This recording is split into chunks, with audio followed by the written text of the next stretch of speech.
नमस्कार दोस्तों, मैं हूं रवि। स्वागत है आपका अपना YouTube चैनल साइंस गुरु रवि में। दोस्तों, जैसा कि आपने थंबनेल और टाइटल देखा होगा, आज की इस वीडियो में हम बात करने वाले हैं अंतःस्रावी ग्रंथियों के महत्वपूर्ण प्रश्नों के बारे में।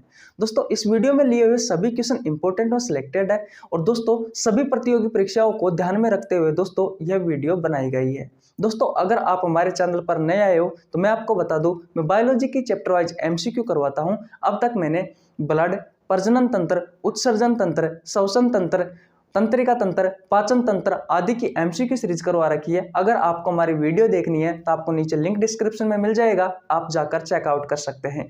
चलिए दोस्तों, आज की क्लास स्टार्ट करते हैं। दोस्तों, हम शुरुआत करने वाले हैं क्वेश्चन नंबर 1 से। देखिए क्वेश्चन नंबर 1 क्या कहता है। क्वेश्चन नंबर 1 कहता है दोस्तों कि मानव शरीर की सबसे बड़ी ग्रंथि है। ऑप्शन नंबर ए यकृत, option number B thyroid, option number C अग्नाशय, ऑप्शन नंबर डी लेक्राइमल ग्रंथि। दोस्तों, अगर आपको इनमें से किसी भी क्वेश्चन का आंसर आता है तो प्लीज कमेंट बॉक्स में जरूर बताना, ठीक है। अब देखिए दोस्तों, इसका राइट आंसर क्या होगा। तो दोस्तों इसका राइट आंसर होगा यकृत। मानव शरीर की दोस्तों सबसे बड़ी ग्रंथि है यकृत। और दोस्तों यकृत कैसी ग्रंथि है, तो यकृत है दोस्तों बहिस्रावी ग्रंथि। कैसी ग्रंथि है दोस्तों, बहिस्रावी ग्रंथि है।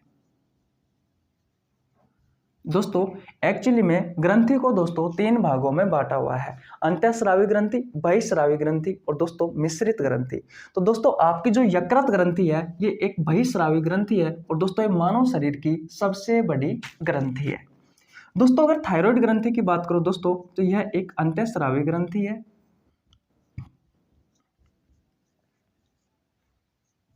दोस्तों यह एक अंतःस्रावी ग्रंथि है और दोस्तों यह अंतःस्रावी ग्रंथियों में सबसे बड़ी ग्रंथि है। और यह दोस्तों अंतःस्रावी ग्रंथियों में सबसे बड़ी ग्रंथि है।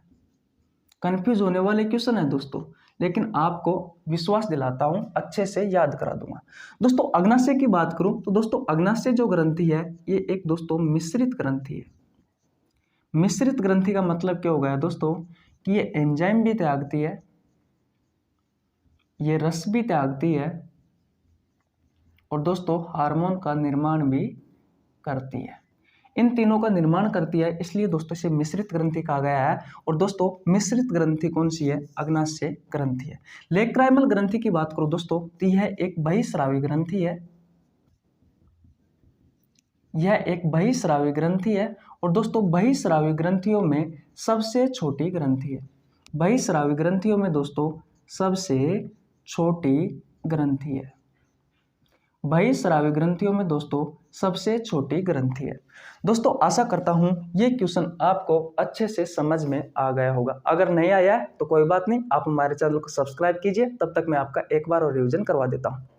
देखिए दोस्तों आपसे क्वेश्चन पूछा है मानव शरीर की सबसे बड़ी ग्रंथि है। ऑप्शन नंबर ए है दोस्तों यकृत, ऑप्शन नंबर बी है थायराइड, ऑप्शन नंबर सी है अग्नाशय, ऑप्शन नंबर डी है दोस्तों लेक्राइमल ग्रंथि। दोस्तों ग्रंथि मैंने कहा कि ग्रंथि 3 प्रकार की होती है, अंतःस्रावी ग्रंथि, बहिस्रावी ग्रंथि और दोस्तों मिश्रित ग्रंथि। मैंने तीनों के ही एग्जाम्पल लिए हैं, लेकिन आपको यह बताना है कि मानव शरीर की सबसे बड़ी ग्रंथि कौन सी है। तो दोस्तों मानव शरीर की सबसे बड़ी ग्रंथि है यकृत, जो कि दोस्तों एक बहिस्रावी ग्रंथि है। अगर दोस्तों आपसे क्वेश्चन पूछे कि अंतःस्रावी ग्रंथियों में सबसे बड़ी ग्रंथि कौन सी है, तो दोस्तों आपका राइट आंसर होगा थायराइड ग्रंथि है। दोस्तों एकमात्र मिश्रित ग्रंथि तो दोस्तों अग्नाशय ग्रंथि है। और दोस्तों यह अग्नाशय ग्रंथि मानव शरीर की दूसरी सबसे बड़ी ग्रंथि है भैया। ये जो अग्नाशय ग्रंथि है दोस्तों, ये दोस्तों मानव शरीर की दूसरी सबसे बड़ी ग्रंथि है। दूसरी सबसे बड़ी ग्रंथि है। और दोस्तों ऑप्शन नंबर डी की बात करें, लेक्राइमल ग्रंथि की बात करें दोस्तों, तो यह बहिस्रावी ग्रंथि है और दोस्तों यह सबसे छोटी ग्रंथि है।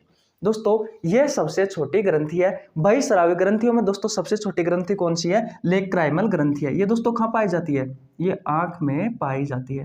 तो दोस्तों आशा करता हूं ये क्वेश्चन आपको अच्छे से समझ में आ गया होगा। अब चलते हैं दोस्तों अगले क्वेश्चन की ओर।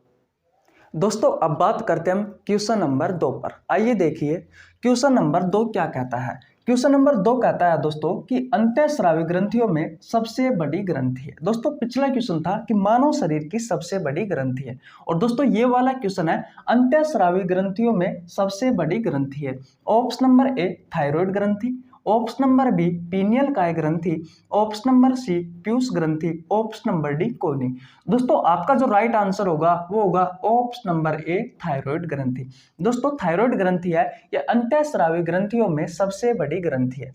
दोस्तों अंतःस्रावी जो ग्रंथि होती है दोस्तों ये किसका निर्माण करती है भैया, ये हार्मोन का निर्माण करती है। किसका निर्माण करती है दोस्तों, हार्मोन का निर्माण करती है। बात क्लियर है। अब देखिए दोस्तों, अब बात आती है कि बहिस्रावी ग्रंथि होती है दोस्तों ये किसका निर्माण करती है। तो दोस्तों जो बहिस्रावी ग्रंथि है ये निर्माण करती है भैया रस का और एंजाइम का। और दोस्तों जो मिश्रित ग्रंथि होती है ये भैया मिश्रित ग्रंथि तीनों का ही निर्माण करती है, रस का भी निर्माण करती है और एंजाइम का भी निर्माण करती है और दोस्तों हार्मोन का भी निर्माण करती है। दोस्तों ग्रंथि होती है उन्हें 3 भागों में बांटा गया है। अंतःस्रावी ग्रंथि जो कि दोस्तों हार्मोन का निर्माण करती है। नंबर 2 पर आती है दोस्तों बहिस्रावी ग्रंथि जो दोस्तों रस व एंजाइम का निर्माण करती है। और दोस्तों नंबर 3 पर बात आती है मिश्रित ग्रंथि जो कि दोस्तों रस, एंजाइम और दोस्तों हार्मोन तीनों का ही निर्माण करती है। तो दोस्तों आशा करता हूं ये कहानी आपको अच्छे से समझ में आ गई होगी। अब आते हैं दोस्तों क्वेश्चन की तरफ। तो दोस्तों मैंने आपसे क्वेश्चन पूछा है कि अंतःस्रावी ग्रंथियों में सबसे बड़ी ग्रंथि कौन सी है दोस्तों, तो थायराइड ग्रंथि है। पीनियल काय ग्रंथि, दोस्तों पीनियल काय ग्रंथि अंतःस्रावी ग्रंथियों में सबसे छोटी ग्रंथि है। सबसे छोटी ग्रंथि है किसमें दोस्तों, तो भैया अंतःस्रावी ग्रंथियों में सबसे छोटी ग्रंथि है पीनियल काय ग्रंथि। अब बात आती है दोस्तों कि अंतःस्रावी ग्रंथियों में दूसरी सबसे छोटी ग्रंथि कौन सी है। दूसरी सबसे छोटी ग्रंथि, तो दोस्तों दूसरी सबसे छोटी ग्रंथि है पीयूष ग्रंथि। लेकिन यहां पर दोस्तों एक कंफ्यूजन है। आपके एग्जाम में कभी कभी क्या होता है दोस्तों कि पीनियल काय ग्रंथि ऑप्शन में नहीं आता और दोस्तों पीयूष ग्रंथि ऑप्शन में आता है। और दोस्तों क्वेश्चन आपसे पूछा है कि निम्न में से सबसे छोटी अंतःस्रावी ग्रंथि है, तो दोस्तों वहां पर पीयूष राइट आंसर हो जाता है। लेकिन दोस्तों ऐसा नहीं है। अंतःस्रावी ग्रंथियों में दोस्तों दूसरी सबसे छोटी ग्रंथि है पीयूष ग्रंथि और अंतःस्रावी ग्रंथियों में सबसे छोटी ग्रंथि है दोस्तों पीनियल काय ग्रंथि। और दोस्तों अंतःस्रावी ग्रंथियों में सबसे बड़ी ग्रंथि है आपकी थायराइड ग्रंथि। तो दोस्तों आशा करता हूं ये क्वेश्चन आपको अच्छे से समझ में आ गया होगा। अब चलते हैं दोस्तों अगले क्वेश्चन की ओर। दोस्तों अब बात करते हैं क्वेश्चन नंबर 3 की। आइए देखिए क्वेश्चन नंबर 3 क्या कहता है भैया। क्वेश्चन नंबर 3 कहता है मानव शरीर का थर्मामीटर किस ग्रंथि को कहा जाता है। ऑप्शन नंबर ए हाइपोथैलेमस को, ऑप्शन नंबर बी थाइमस को, ऑप्शन नंबर सी पीयूष ग्रंथि को, ऑप्शन नंबर डी अधिवक्र ग्रंथि को। तो दोस्तों मानव शरीर का थर्मामीटर या फिर दोस्तों तापमापी किस ग्रंथि को कहा जाता है, तो दोस्तों हाइपोथैलेमस को कहा जाता है। दोस्तों ये क्या करता है, मानव शरीर का जो तापमान होता है ना, मानव शरीर का तापमान, इस तापमान को नियंत्रण बनाए रखने का कार्य करता है। इसलिए दोस्तों मानव शरीर का थर्मामीटर या फिर दोस्तों तापमापी किस ग्रंथि को कहा जाता है, हाइपोथैलेमस को कहा जाता है। पीयूष ग्रंथि के बारे में दोस्तों मैंने बताया था, इसे दोस्तों मास्टर ग्रंथि भी कहा जाता है। इसे क्या कहा जाता है, मास्टर ग्रंथि भी कहा जाता है। क्यों कहा जाता है भैया पीयूष ग्रंथि को मास्टर ग्रंथि, क्योंकि दोस्तों ये हाइपोथैलेमस को छोड़ करके बाकी सभी ग्रंथियों को नियंत्रण करती है। इस कारण दोस्तों इसे मास्टर ग्रंथि भी कहा जाता है। और दोस्तों इसे मास्टर ऑफ मास्टर ग्रंथि भी कहा जाता है भैया हाइपोथैलेमस को, मास्टर ऑफ मास्टर ग्रंथि, मास्टर ऑफ मास्टर ग्रंथि। क्योंकि दोस्तों ये किसको नियंत्रण करती है, इस पीयूष ग्रंथि को नियंत्रण करती है। और दोस्तों पीयूष ग्रंथि को मास्टर ग्रंथि कहा जाता है क्योंकि ये अन्य ग्रंथियों को, हाइपोथैलेमस को छोड़ करके अन्य सभी ग्रंथियों को नियंत्रण करती है। और दोस्तों हाइपोथैलेमस किसको नियंत्रण करता है, पीयूष ग्रंथि को नियंत्रण करता है। इस कारण दोस्तों इसे मास्टर ऑफ मास्टर ग्लैंड भी कहा जाता है। थाइमस ग्रंथि की बात करें दोस्तों तो ये क्या होती है दोस्तों, बूढ़े लोगों में गायब हो जाती है, बूढ़े लोगों में गायब हो जाती है, बूढ़े लोगों में गायब हो जाती है। दोस्तों आपसे क्वेश्चन पूछा जाता है कि निम्न में से ऐसी कौन सी ग्रंथि है दोस्तों जो उम्र के साथ खत्म हो जाती है या फिर बूढ़े लोगों में खत्म हो जाती है, तो वो दोस्तों थाइमस ग्रंथि है। अधिवक्र ग्रंथि की बात करें दोस्तों तो इसे करो या मरो ग्रंथि भी कहा जाता है, करो या मरो ग्रंथि भी कहा जाता है। करो या मरो ग्रंथि भी कहा जाता है। तो दोस्तों आशा करता हूं आपको ये क्वेश्चन अच्छे से समझ में आ गया होगा। अब चलते हैं दोस्तों अगले क्वेश्चन की ओर।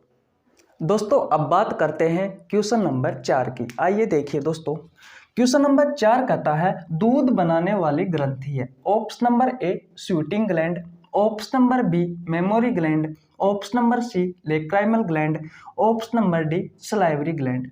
दोस्तों आपका जो राइट आंसर होगा वो होगा दोस्तों option number B memory gland. दोस्तों मेमोरी ग्लैंड होती है ये दोस्तों छाती पर पाई जाती है, चेस्ट में पाई जाती है, और दोस्तों ये किसका निर्माण करती है? दूध का निर्माण करती है, यानी कि दूध बनाने वाली ग्रंथि है। ऑप्शन नंबर ए की बात करें दोस्तों स्वीटिंग ग्लैंड, तो दोस्तों ये त्वचा में पाई जाती है, और दोस्तों ये क्या करती है? ये पसीना बनाने वाली ग्रंथि होती है, पसीना बनाने वाली ग्रंथि होती है। ऑप्शन नंबर सी की बात करें दोस्तों लेक्राइमल ग्लैंड की, तो लेक्राइमल ग्लैंड होती है दोस्तों ये आंख में पाई जाती है, और दोस्तों आंसू बनाने का कार्य करती है, आंसू बनाने में सहायक होती है। दोस्तों ऑप्शन नंबर डी की बात करें सलाइवरी ग्लैंड की, तो दोस्तों ये मुंह में पाई जाती है, और दोस्तों किसका निर्माण करती है? ये दोस्तों लार बनाने में सहायक होती है। तो दोस्तों आशा करता हूं आपको ये क्वेश्चन अच्छे से समझ में आ गया होगा। एक बार और रिवीजन करवा देता हूं। स्वीटिंग ग्लैंड होती है दोस्तों पसीना बनाने में सहायक होती है, मेमोरी ग्लैंड होती है दूध बनाने में सहायक होती है, लेक्राइमल जो ग्लैंड होती है दोस्तों ये आंसू बनाने में सहायक होती है, सलाइवरी ग्लैंड की बात करें दोस्तों तो ये लार बनाने में सहायक होती है। तो दोस्तों आशा करता हूं ये क्वेश्चन आपको अच्छे से समझ में आ गया होगा। दोस्तों इस वीडियो में बताए हुए सभी क्वेश्चन इंपॉर्टेंट है दोस्तों। जिस टॉपिक से मैं क्वेश्चन उठाता हूं, जिस टॉपिक को मैं करवाता हूं दोस्तों, उनमें से गारंटी के साथ वादा करता हूं एक भी क्वेश्चन बाहर नहीं जाएगा। अगर आपने हमारी पूरी वीडियो देख ली तो मैं गारंटी के साथ वादा करता हूं आप कोई सी भी वनडे कॉम्पिटिटिव एग्जाम की तैयारी कर रहे हो, आपका बायोलॉजी से सिंगल क्वेश्चन भी बाहर नहीं जाने वाला। इसलिए दोस्तों हमारे चैनल को सब्सक्राइब कर लो यार, बहुत मेहनत लगती है इन क्वेश्चनों को ढूंढने के लिए। ये किसी नोट से उठा करके क्वेश्चन नहीं लेके आया, मैं बहुत सारी किताबों का संग्रह है दोस्तों। विश्वास करो यार, एक बार वीडियो देखो तो सही। अगर एग्जाम में क्वेश्चन नहीं मिले तब कहना है यार। चलिए अब चलते हैं अगले क्वेश्चन की ओर। दोस्तों अब बात करते हैं क्वेश्चन नंबर 5 की। आइए देखिए क्वेश्चन नंबर 5 कहता है भैया अंतःस्रावी तंत्र का अध्ययन विज्ञान की जिस शाखा में किया जाता है वह है। Option number A endocrinology, option number B है हीमेटोलॉजी, ऑप्शन नंबर सी है हिपेटोलॉजी, ऑप्शन नंबर डी है साइटोलॉजी। दोस्तों आपका जो राइट आंसर होगा वो होगा दोस्तों ऑप्शन नंबर ए एंडोक्राइनोलॉजी। दोस्तों विज्ञान की जिस शाखा में अंतःस्रावी तंत्र का अध्ययन किया जाता है उस शाखा को कहा जाता है दोस्तों एंडोक्राइनोलॉजी। दोस्तों विज्ञान की जिस शाखा में ब्लड का अध्ययन किया जाता है, विज्ञान की जिस शाखा में ब्लड का अध्ययन किया जाता है उस शाखा को दोस्तों हीमेटोलॉजी कहा जाता है। दोस्तों विज्ञान की जिस शाखा में लीवर का अध्ययन किया जाता है, विज्ञान की जिस शाखा में लीवर यकृत का अध्ययन किया जाता है उस शाखा को हिपेटोलॉजी कहा जाता है। दोस्तों विज्ञान की जिस शाखा में कोशिका का अध्ययन किया जाता है, विज्ञान की जिस शाखा में कोशिका का अध्ययन किया जाता है, सेल का अध्ययन किया जाता है उस शाखा को दोस्तों साइटोलॉजी कहा जाता है। कभी कभी दोस्तों ये शाखाएं भी आपसे एग्जाम में पूछ ली जाती है। तो दोस्तों आशा करता हूं ये क्वेश्चन आपको अच्छे से समझ में आ गया होगा। अब चलते हैं दोस्तों अगले क्वेश्चन की ओर। दोस्तों अब बात करते हैं क्वेश्चन नंबर 6 की। आइए देखिए क्वेश्चन नंबर 6 क्या कहता है। क्वेश्चन नंबर 6 कहता है भैया हार्मोन की खोज किसने की थी। किसकी खोज है दोस्तों? हार्मोन की खोज।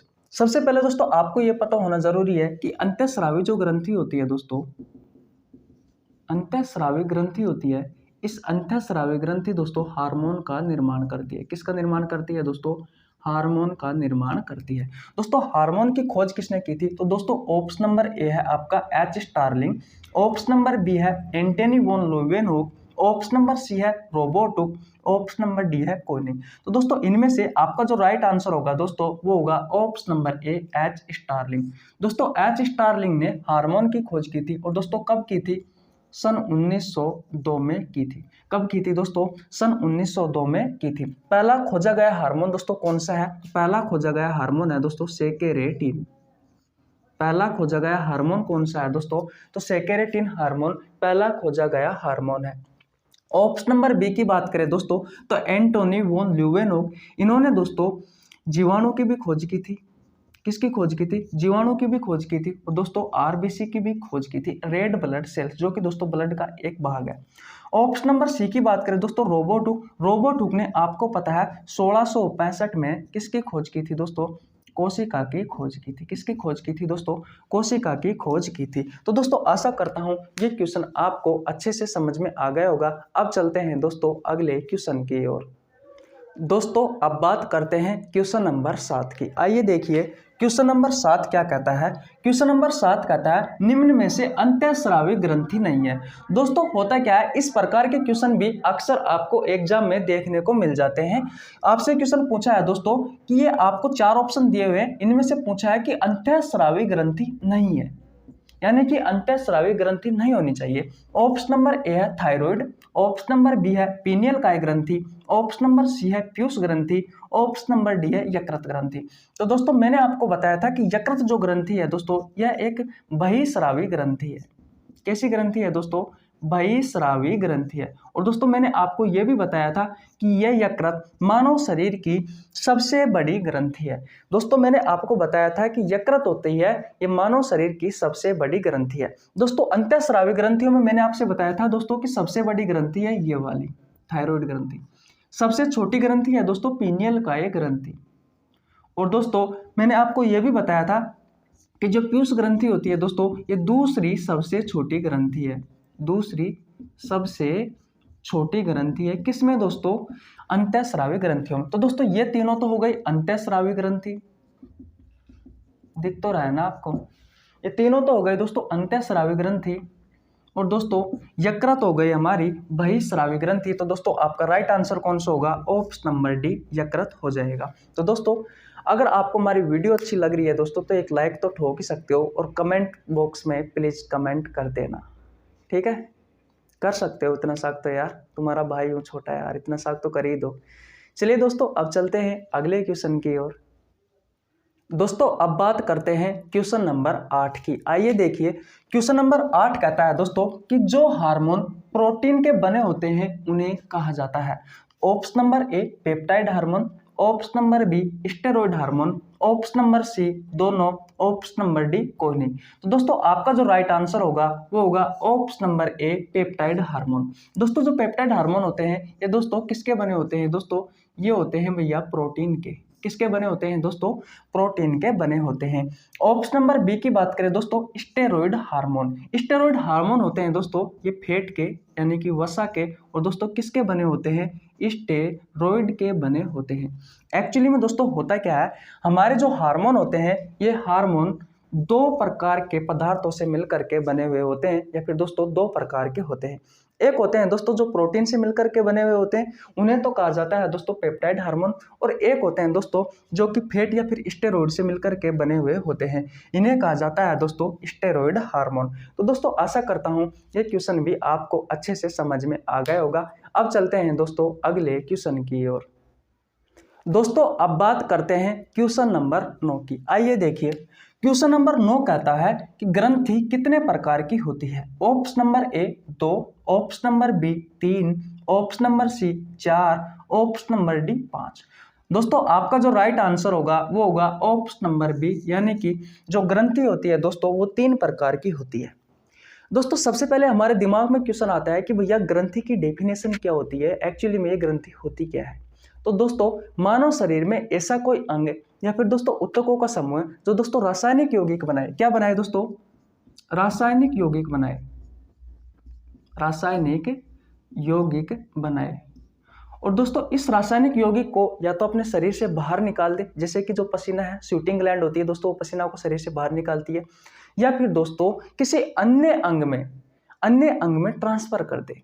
दोस्तों मानव शरीर का ऐसा कोई अंग या ऊतकों का समूह जो रासायनिक यौगिक बनाए और दोस्तों उसे या तो शरीर से बाहर निकाल दे या फिर दोस्तों शरीर में किसी अन्य अंग में ट्रांसफर कर दे, उसे क्या कहा जाता है दोस्तों? उसे कहा जाता है ग्रंथि। उसे क्या कहा जाता है दोस्तों? उस अंग को ग्लैंड या फिर ग्रंथि कहा जाता है। अब दोस्तों बात यह आती है कि भैया जो रासायनिक यौगिक है ये दोस्तों 3 प्रकार के हो सकते हैं। एक हो सकता है रस, जूस, जैसे कि पितरस है, आंतीय रस है, और दोस्तों एक होता है एंजाइम, और एक होता है दोस्तों हार्मोन। अब दोस्तों इस रासायनिक यौगिकों के आधार पर ग्रंथियों को 3 भागों में भी बांटा गया है। नंबर 1 पर है दोस्तों, मैं लिख देता हूं, अंतःस्रावी ग्रंथि। नंबर 2 पर बात करें दोस्तों तो बहिःस्रावी ग्रंथि। और नंबर 3 पर बात करें दोस्तों तो मिश्रित ग्रंथि। कौन सी ग्रंथि दोस्तों? मिश्रित ग्रंथि। अब दोस्तों होता क्या है कि जो मिश्रित ग्रंथि होती है ये रस का भी निर्माण करती है, एंजाइम का भी निर्माण करती है और हार्मोन का भी निर्माण करती है। जबकि दोस्तों जो बहिःस्रावी ग्रंथि होती है ये ओनली फॉर रस का निर्माण करती है और एंजाइम का निर्माण करती है। और दोस्तों जो अंतःस्रावी जो ग्रंथि होती है दोस्तों ये हार्मोन का निर्माण करती है। किसका निर्माण करती है दोस्तों? हार्मोन का निर्माण करती है। तो दोस्तों मैंने आपसे क्वेश्चन पूछा है कि भैया ग्रंथि कितने प्रकार की होती है? दोस्तों ग्रंथि 3 प्रकार की होती है, अंतःस्रावी ग्रंथि, बहिःस्रावी ग्रंथि और मिश्रित ग्रंथि। ठीक है, अंतःस्रावी ग्रंथि होती है ये हार्मोन का निर्माण करती है। बहिःस्रावी जो ग्रंथि होती है दोस्तों रस व एंजाइम का निर्माण करती है, जो कि हम पाचन तंत्र में पढ़ते हैं। मैंने पढ़ा रखा है दोस्तों, आपको क्वेश्चन कराया भी है इस पे अलग से दोस्तों, एंजाइम पर एक क्लास ली भी है। अगर आपको देखनी है तो आपको नीचे लिंक डिस्क्रिप्शन में मिल जाएगा, या फिर दोस्तों आप चैनल पर जाकर चेकआउट कर सकते हैं। और नंबर 3 पर बात करें दोस्तों मिश्रित ग्रंथि, तो मिश्रित ग्रंथि रस का भी निर्माण करती है, एंजाइम का भी निर्माण करती है और हार्मोन का भी निर्माण करती है। दोस्तों ग्रंथि क्या होती है? मैंने आपको ग्रंथि की डेफिनेशन भी बताई कि मानव शरीर में ऐसा कोई अंग या फिर ऊतकों का समूह जो रासायनिक यौगिक बनाए और दोस्तों उसे शरीर से बाहर निकाल दे, उस रासायनिक यौगिक को, या फिर दोस्तों किसी अन्य अंग में डाल दे, वह अंग दोस्तों कौन सा कहलाता है? वह अंग दोस्तों ग्रंथि कहलाती है, या फिर दोस्तों ग्लैंड कहलाती है। तो दोस्तों आशा करता हूं ये क्वेश्चन आपको अच्छे से समझ में आ गया होगा। अगर दोस्तों हमारी वीडियो आपको अच्छी लगी है दोस्तों तो वीडियो को लाइक कर सकते हो। अगर दोस्तों आपको बुरी लगी है तो आप डिसलाइक भी कर सकते हो। दोस्तों अगर अच्छी लगी है आपको तो प्लीज़ कमेंट बॉक्स में ज़रूर बताना है यार, बहुत मेहनत लगती है, चैनल ग्रोथ नहीं हो रहा, बहुत ज़्यादा मेहनत की जा रही है दोस्तों इस यूट्यूब चैनल पर आपके लिए। और दोस्तों चैनल को सब्सक्राइब कर लेना, बेल आइकन को प्रेस कर लेना। मिलते हैं किसी नेक्स्ट वीडियो में, तब तक के लिए जय हिंद, जय भारत, बाय बाय।